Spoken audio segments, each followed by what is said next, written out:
Ever wondered how glass cups are made? Watch this.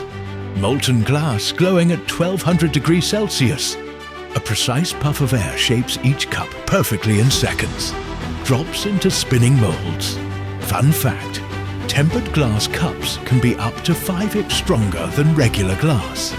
The rim is heated and smoothed so it's safe to drink from. After cooling and polishing, the cup comes out crystal clear, ready for any drink.